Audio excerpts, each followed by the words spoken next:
বাড়ি সত্যি বলছি, কিন্তু কপালে শনি থাকলে তা কিন্তু ঠেকানো যায় না কো। হুম। যেই 666 কোটি টাকা ট্যাক্সের, মানে গ্রামীণ ব্যাংক বা আরো গ্রামীণ কল্যাণ যেগুলো আছে, ডক্টর ইউনূসকে আওয়ামী লীগ সরকারের রোশনালে পড়তে হয়েছিল একদম শেষ মুহূর্তে। যিনি বাংলাদেশ ছেড়ে ফ্রান্সে ছিলেন, ডক্টর মোহাম্মদ ইউনূস আসবেন নাকি আসবেন না, কিন্তু দেখেন কপালে সুখ্যাতি ছিল, সরকার পতন হয়ে গেল, তিনি দেশে আসলেন। আসার পর তিনি তার যেই কি বলা হয় যে গ্রামীণ ব্যাংকের বা তার বিরুদ্ধে 666 কোটি টাকা একটা অভিযোগ ছিল, লুটপাট বা ট্যাক্স মাফ এরকম নানানভাবে শব্দটা ছিল। তো সেই বিষয়ে আওয়ামী লীগ সরকার চলে গিয়ে যে আগামীতে বিএনপি আসবে, বিএনপি আসলে কি ওনার বিচার হবে?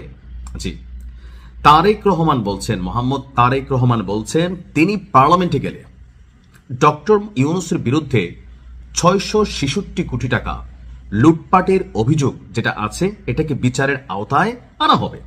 এ বিষয়ে তিনি কোনো ছাড় দেবেন না। তিনি বলছেন যে তিনি পার্লামেন্টে যান বা না যান, ডক্টর ইউনূসকে আইনের মুখোমুখি করা হবে। ভাবা যায় বিষয়টা। তবে আপনারা যারা মনে করতেছেন জনাব তারেক রহমান বা তারেক জিয়া, না, জনাব তারেক রহমান ঠিক আছে, তবে ওনার আরেকটা পরিচয় আছে, ওনাকে কেউ কেউ বলে থাকেন তারেক।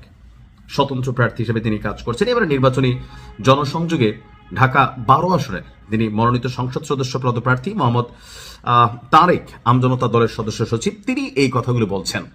আর আওয়ামী লীগ ক্ষমতা থেকে পড়ার পর বাংলাদেশে যে কয়েকজন ছেলে খুব সাহস নিয়ে এই বর্তমান সরকারের বিরুদ্ধে কথা বলে, অথবা ধরেন এনসিপি বা আরো বিভিন্ন ইস্যুতে কথা বলে, কেউ কেউ তাকে বিএনপির চালাচামুন্ডা বলেন, কেউ কেউ ভাবেন যে তিনি মানে বিএনপির পক্ষেই কাজ করছেন, বাট তিনি রাজনীতিভাবে হয়তো আলাদা একটা দল তৈরি করেছেন। কিন্তু সরকার পতনের পর থেকে তিনি তারেক জিয়ার খুব ঘনিষ্ঠ বা কাছাকাছি।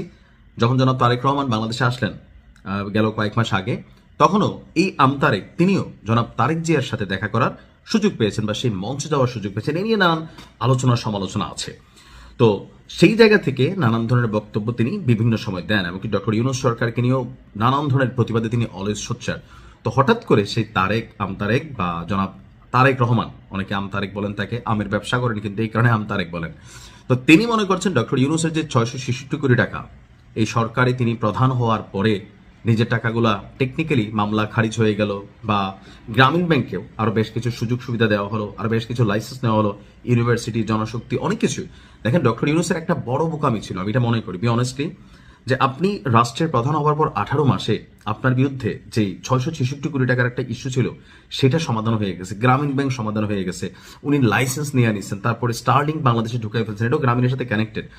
তো দেখেন উনি যতটুকু হিউজ সুযোগ সুবিধা পেয়েছেন, রাষ্ট্রীয় মান মর্যাদা সম্মান, দেশে বিদেশে সফর, খানা পিনা, মানে আর 100 ভাগের 1 ভাগ বাংলাদেশের জনগণ কি ওনার শাসনামলে পাইছে? পায় নাই।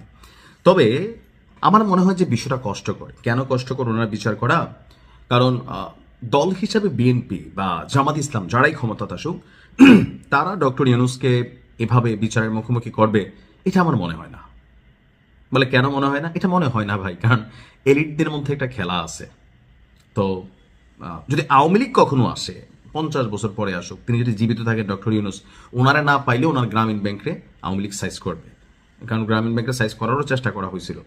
তো তারেক রহমান যে সকল কথা বলছেন, তিনি যদি এমপি হন আর কি, এখন তিনি এমপি হলেও সংসদে কথা বলবে, এটাও সঠিক। সেখান থেকে আবার কোন দিকে কি মন নেয় দেখা যাক কি হয়। ভালো থাকুন।